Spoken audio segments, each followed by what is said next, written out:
Gentlemen, let me start by telling you something most men never truly understand.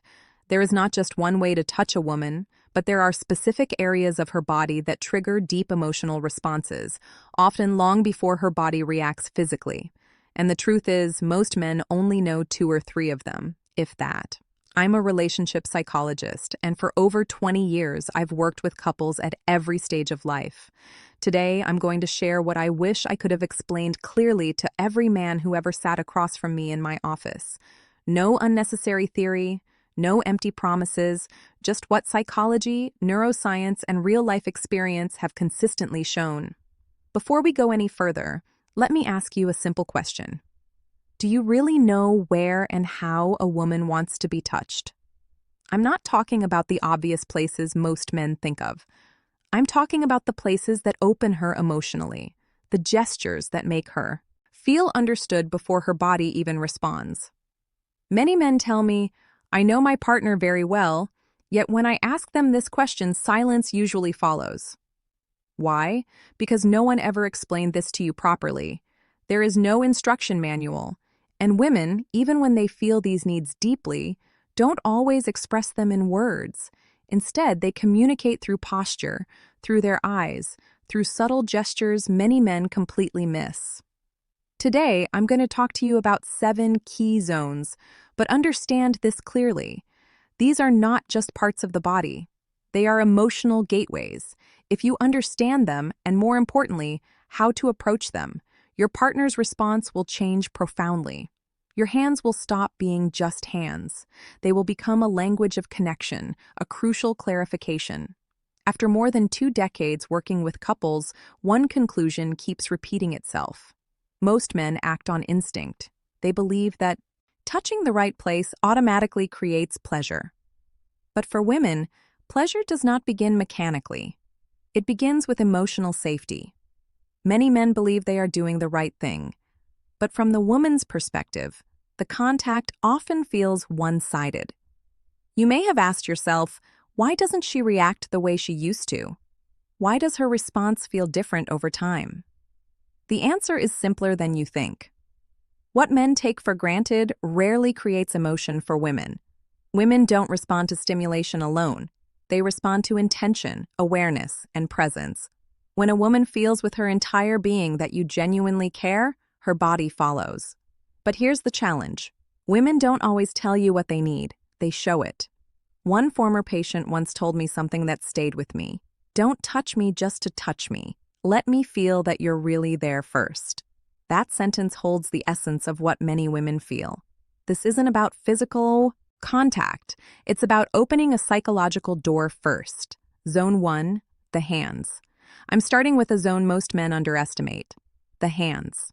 A woman's hands are directly connected to her emotional world. When you hold them slowly and gently, you're touching far more than skin. A soft stroke along her fingers, a calm, warm pressure in the palm can create a deep sense of being understood. In my practice, I've observed something very clear. Couples who continue holding hands, even after decades together, maintain a stronger emotional bond. This is not coincidence. Hand contact releases oxytocin, the hormone of trust and connection. One important detail many men overlook. Several women have told me that neglected hands completely break the moment. Clean, warm, well-armed for hands make a significant difference. Zone 2, the nape of the neck. The neck right at the hairline is where tension often accumulates unconsciously.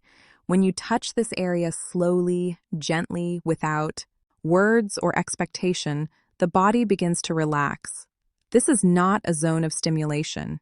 It is a zone of soothing and trust.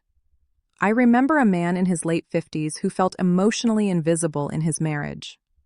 One evening, without any goal in mind, he placed his hand gently on his wife's neck while she stood at the window.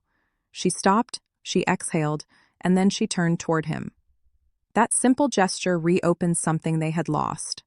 Zone 3, the lower back between the waist and hips. This area represents stability.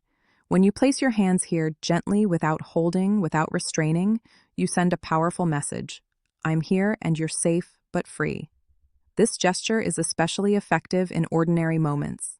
In the kitchen, in the morning, in silence, your chest against her back, Your hands warm and present. No words needed. Zone 4, behind the ear, beneath the jawline. This area is highly sensitive and only accessible when trust already exists. Too much pressure closes it. Warmth and lightness open it. A woman once told me that this touch didn't make her feel desired. It made her feel valued. And for many women, that is what comes first. Zone 5, between the shoulder blades. This is a deeply overlooked area. Psychologically, it represents protection. It's a place she cannot see herself. When you rest your hand there gently, you communicate reassurance. Her nervous system slows down. Her mind softens. This touch is not sexual, and that's exactly why it's so powerful. Zone 6, inner thighs near the knees. Let me be very clear here. This is not about intimate areas. This is a transitional zone, close but respectful, suggestive but safe. When approached slowly, it says, "I'm close and I respect your pace." Many men skip this step, and that's where they lose emotional trust. Zone 7, the lower abdomen around the navel. This is often the most surprising one. The lower belly is where instinct and emotion meet. This area requires absolute sincerity. Place your hand there slowly, warmly, as if handling something precious.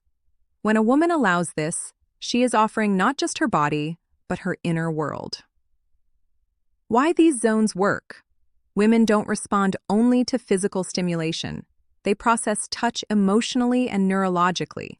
Studies show that female skin receptors are significantly more sensitive. And these areas trigger oxytocin release, the hormone of trust, bonding, and emotional openness. These are not erogenous zones. They are emotional sensors. They tell her body, this person is safe. Practical guidance. Slow down. Observe her reactions. Use these touches in everyday moments. Be consistent. Be mentally present. One man told me recently, "I didn't know what changed, but she felt closer." That's the point. Women don't always identify the change. They feel it. These 7 zones are not buttons. They are doors. Each time you touch them with sincerity, you say, "I see you, I respect you, you matter." And that is what women truly want. Not performance, not pressure, connection. It is never too late to begin again. Sometimes one conscious touch can open an entirely new chapter.